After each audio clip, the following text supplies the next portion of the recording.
Jaya Radha Madhava Punya Bihari.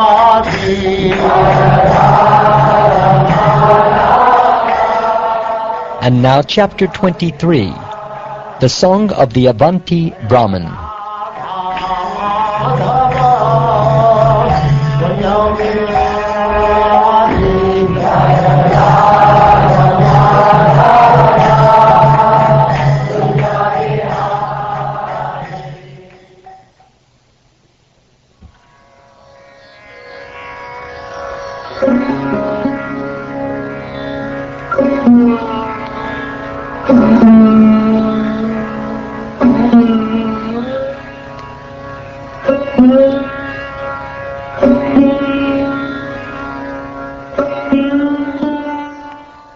Shukdev Goswami said, Lord Mukunda, the chief of the Dashadas, having thus been respectfully requested by the best of his devotees, Sri Uddhava, first acknowledged the fitness of his servant's statements. Then the Lord, whose glorious exploits are most worthy of being heard, began to reply to him. Lord Sri Krishna said, O disciple of Brihaspati, there is virtually no saintly man in this world capable of resettling his own mind after it has been disturbed by the insulting words of uncivilized men. Sharp arrows which pierce one's chest and reach the heart do not cause as much suffering as the arrows of harsh, insulting words that become lodged within the heart when spoken by uncivilized men. My dear Uddhava, in this regard, a most pious story is told, and I shall now describe it to you. Please listen with careful attention. Once a certain sannyasi was insulted in many ways by impious men. However, with determination, he remembered that he was suffering the fruit of his own previous karma. I will narrate to you his story and that which he spoke. In the country of Avanti, there once lived a certain Brahman who was very rich and gifted with all opulences, and who was engaged in the occupation of commerce. But he was a miserly person, lusty, greedy, and very prone to anger.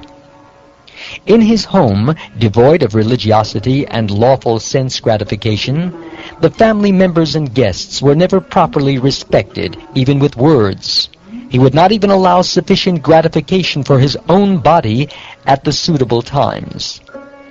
Since he was so hard-hearted and miserly, his sons, in-laws, wife, daughters, and servants began to feel inimical toward him. Becoming disgusted, they would never treat him with affection. In this way, the presiding deities of the 5 family sacrifices became angry at the Brahman, who was niggardly guarding his wealth like a yaksha, had no good destination either in this world or the next, and was totally deprived of religiosity and sense enjoyment. O magnanimous Uddhava, by his neglect of these demigods, he depleted his stock of piety and all his wealth. The accumulation of his repeated exhaustive endeavors was totally lost. Some of the wealth of this so-called Brahman was taken away by his relatives, my dear Uddhava, some by thieves, some by the whims of providence, some by the effects of time, some by ordinary men, and some by government authorities. Finally, when his property was completely lost, he who never engaged in religiosity or sense enjoyment became ignored by his family members. Thus he began to feel unbearable anxiety. Having lost all his wealth, he felt great pain and lamentation. His throat choked up with tears, and he meditated for a long time on his fortune. Then a powerful feeling of renunciation came over him. The Brahmin spoke as follows. Oh, what great misfortune! I have simply tormented myself uselessly, struggling so hard for money that was not even intended for religiosity or material enjoyment. Generally, the wealth of misers never allows them any happiness. In this life, it causes their self-torment, and when they die, it sends them to hell. Whatever pure fame is possessed by the famous, and whatever praiseworthy qualities are found in the virtuous are destroyed by even a small amount of greed, just as one's attractive physical beauty is ruined by a trace of white leprosy. In the earning, attainment, increase, protection, expense, loss, and enjoyment of wealth, all men experience great labor, fear, anxiety, and delusion. Theft, violence, speaking lies, duplicity, lust, anger, perplexity, pride, quarreling, enmity, faithlessness, envy, and the dangers caused by women, gambling, and intoxication are the 15 undesirable qualities that contaminate men because of greed for wealth. Although these qualities are undesirable, men falsely ascribe value to them. One desiring to achieve the real benefit of life should therefore remain aloof from undesirable material wealth. Even a man's brothers, wife, parents, and friends united with him in love will immediately break off their affectionate relationships and become enemies over a single coin. For even a small amount of money, these relatives and friends become very agitated, and their anger is inflamed. Acting as rivals, they quickly give up all sentiments of goodwill, and will reject one at a moment's notice, even to the point of committing murder. Those who obtain human life, which is prayed for even by the demigods, and in that human birth become situated as first-class Brahmins, are extremely fortunate. If they disregard this important opportunity, they are certainly killing their own self-interest, and thus achieve a most unfortunate end.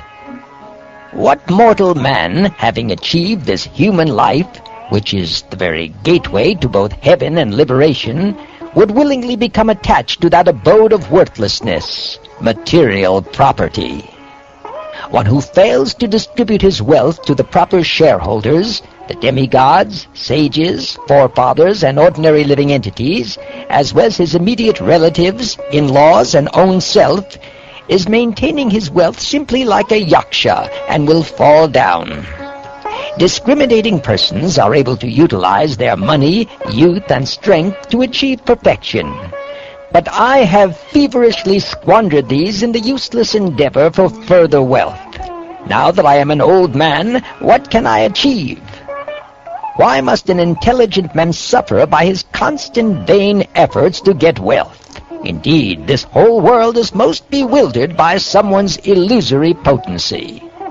For one who is in the grips of death, what is the use of wealth or those who offer it? Sense gratification or those who offer it, or for that matter, any type of fruitive activity which simply causes one to again take birth in the material world. The Supreme Personality of Godhead, Lord Hari, who contains within himself all the demigods, must be satisfied with me. Indeed, he has brought me to this suffering condition and forced me to experience detachment, which is the boat to carry me over this ocean of material life. If there is any time remaining in my life, I will perform austerities and force my body to subsist on the bare necessities. Without further confusion, I shall pursue that which constitutes my entire self-interest in life, and I shall remain satisfied within the self. Thus may the presiding demigods of these three worlds kindly show their mercy upon me. Indeed, Maharaj Kadvanga was able to achieve the spiritual world in a single moment.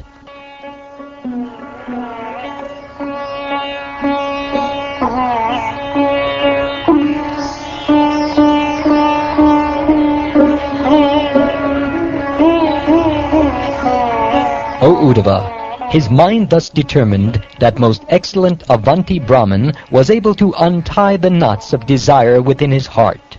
He then assumed the role of a peaceful and silent sannyasi mendicant. He wandered about the earth, keeping his intelligence, senses, and life air under control. To beg charity, he traveled alone to various cities and villages. He did not advertise his advanced spiritual position, and thus was not recognized by others. O kind Uddhava, seeing him as an old, dirty beggar, rowdy persons would dishonor him with many insults. Some of these persons would take away his sannyasi rod, and some the water pot which he was using as a begging bowl. Some took his deerskin seat, some his chanting beads, and some would steal his torn, ragged clothing. Displaying these things before him, they would pretend to offer them back, but would then hide them again. When he was sitting on the bank of a river, about to partake of the food that he had collected by his begging, such sinful rascals would come and pass urine on it, and they would dare to spit on his head. Although he had taken a vow of silence, they would try to make him speak, and if he did not speak, they would beat him with sticks. Others would chastise him, saying, "This man is just a thief."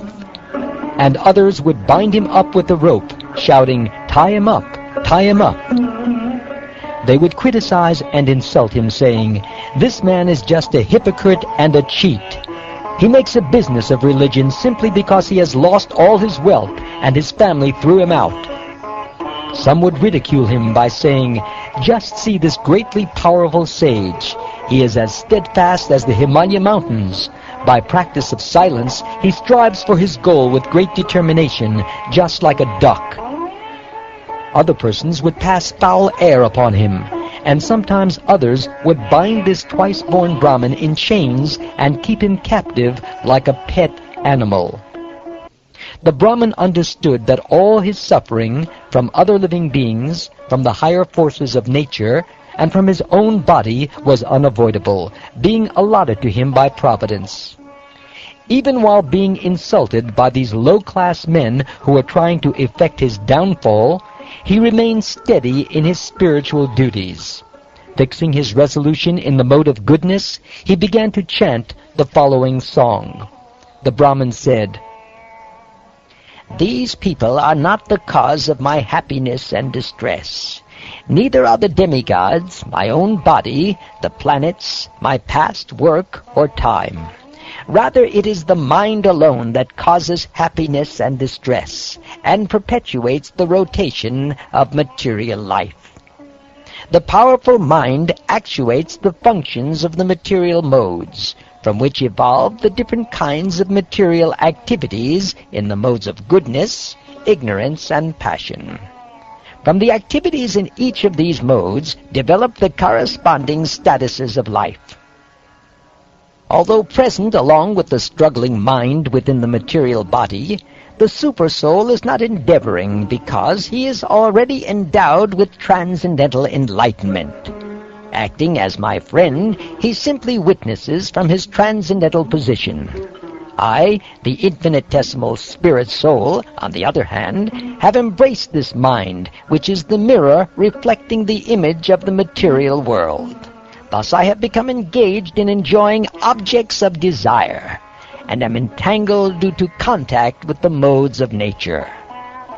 Charity, prescribed duties, observance of major and minor regulative principles, hearing from Scripture, pious works, and purifying vows all have as their final aim the subduing of the mind.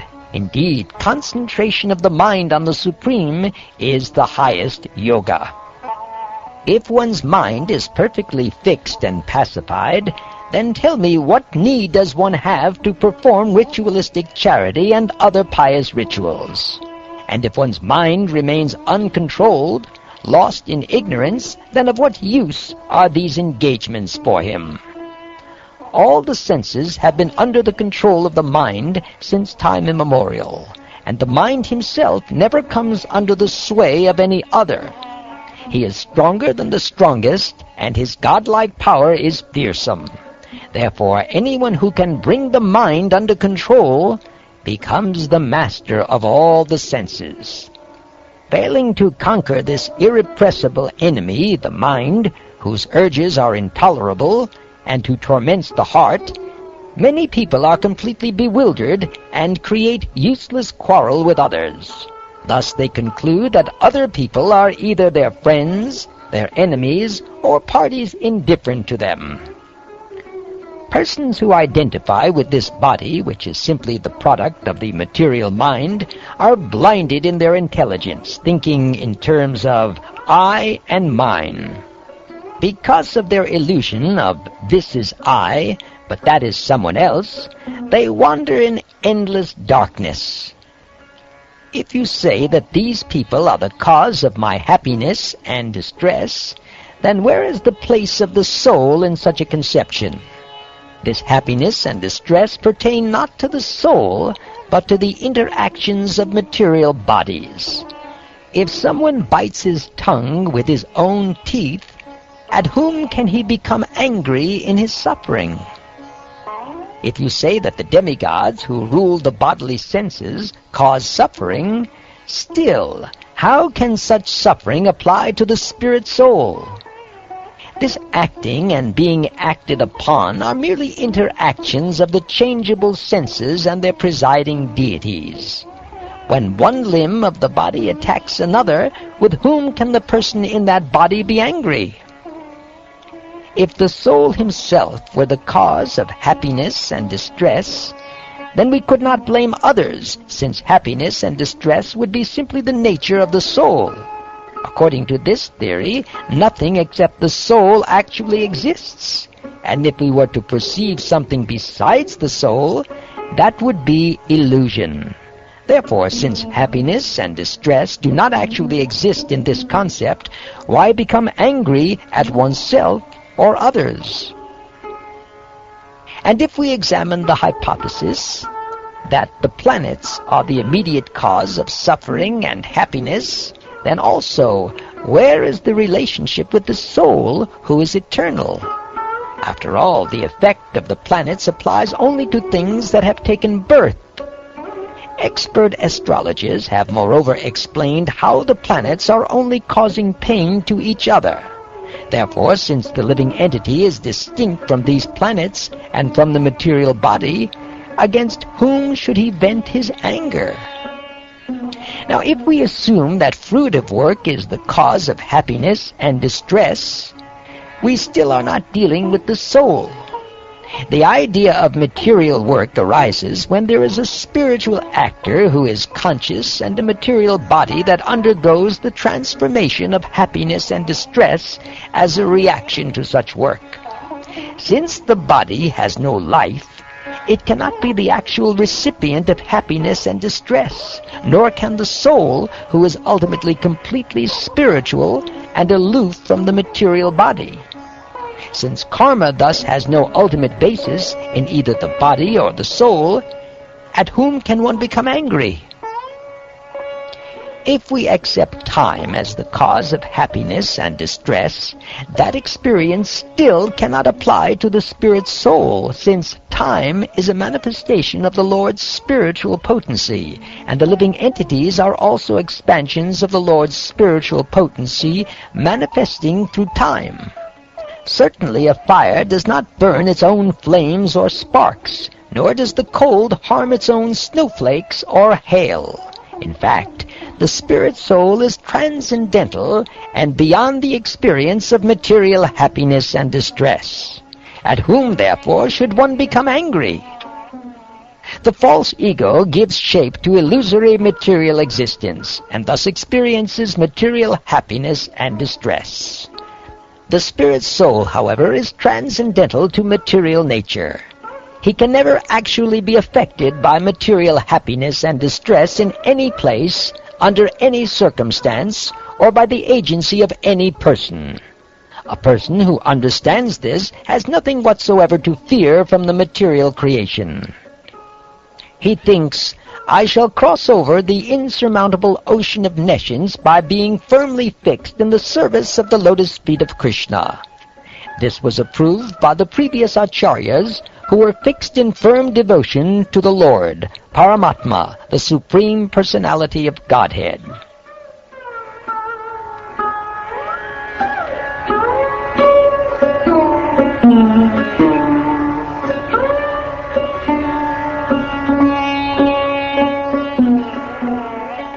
O Uddhava, Thus becoming detached upon the loss of his property, this sage gave up his moroseness.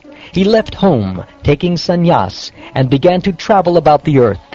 Even when insulted by foolish rascals, he remained unswerved from his duty and chanted this song. No other force besides his own mental confusion makes the soul experience happiness and distress. His perception of friends, neutral parties, and enemies, and the whole material life he builds around this perception are simply created out of ignorance. My dear Uddhava, fixing your intelligence in me, you should thus completely control the mind. This is the essence of the science of yoga. Anyone who listens to or recites to others this song of the sannyasi, which presents scientific knowledge of the Absolute, and who thus meditates upon it with full attention, will never again be overwhelmed by the dualities of material happiness and distress.